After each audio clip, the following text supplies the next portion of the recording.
পদ্মার মাঝখানে এগুলো কিসের গাছ? হ্যাঁ, তো এই গাছগুলো কি চিনতে পারেন কিনা?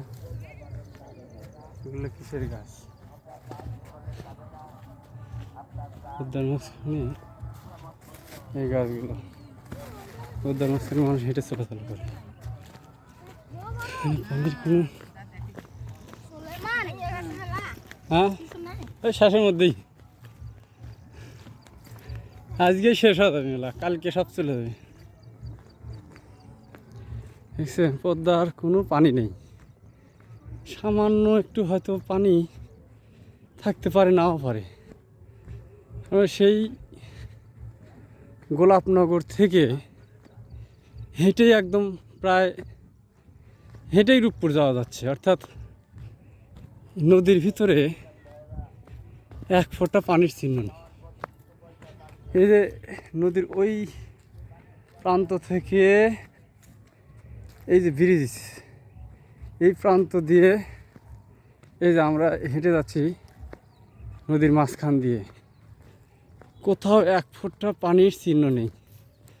মানে আমি এদিক দিয়ে আসছি নৌকা দিয়ে পার হবো এই জন্যই, যে পদ্মার মধ্যে দিয়ে নৌকা দিয়ে পার হয়ে রূপপুর যাবো, অথচ নৌকা তো দূরের কথা, এক ফোঁটা পানি নেই। পদ্মার মধ্যে দিয়ে হেঁটে যাচ্ছি, হেঁটেই মনে হয় যে পদ্মা পার হয়ে চলে যাবো। এদের সব পার হয়ে যাচ্ছে, আমার সামনে দিয়ে সব যাচ্ছে, আমি তো নৌকা দেখলাম না। আমার মনে হয় সামনে যা পানিও পাবো না, অর্থাৎ এক ফোঁটা পানিও নেই। পুরাটাই হেঁটে পদ্মা পার হতে হলে আসছে। হ্যাঁ রে, পদ্মা না মরেই গেছে? পদ্মার পানি কই? পদ্মার তো কোথাও এক ফোঁটা পানি দেখি না।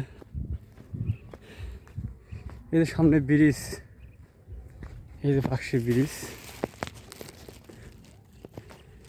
এই দেখেন এই যে পাকশি ব্রিজ, পাকশি ব্রিজের ওই দিক দিয়েই শুধু একটু পানি, তার একটু ফাঁকে থেকেই চর, অর্থাৎ এই যে পদ্মার মাঝখান, এটা হচ্ছে ওই দেখেন ওই সীমানা থেকে এই সীমানাতে শুরু করে এই সীমানা থেকে এই যে শেষ সীমানা পর্যন্ত খালি চর আর চর, অর্থাৎ মাঝখান দিয়ে একটুও পানির ছিটা ফাটাও নেই। আরে আরে, এই পদ্মা পার হতেছি আজ হেঁটে, পদ্মার মাঝখান দিয়ে হেঁটে পার হতেছি, অর্থাৎ এক ফোঁটা পানি পদ্মার মধ্যে নেই। অথচ একসময় এই পদ্মা ছিল অশান্ত ভয়ঙ্কর পদ্মা, যে পদ্মার মধ্যে দু একটা ইউনিয়ন, অর্থাৎ দু একটা গ্রাম ইউনিয়ন, মানে প্রায় অনেক গ্রাম মিলে একটা ইউনিয়ন হয়, পুরা ইউনিয়ন এই পদ্মা খেয়ে নিছে এক সময়। আর সেই পদ্মা পানি শূন্য, পদ্মার হাহাকার, এমন একটা অবস্থা, পদ্মা হাহাকার। এদের সব হেঁটে যাচ্ছে, আজকে হেঁটেই পদ্মা পার হবো। পদ্মার মাঝখানে কোথাও কোনো পানি নেই। আচ্ছা, আমি ভিডিও এখন ক্লোজ করে দিলাম। শেষের দিকে যে আবার একটু দেখাবো, যদি পানি কোথাও পাই তাহলে হয়তো আমি দেখাবো। আচ্ছা, রাখছি।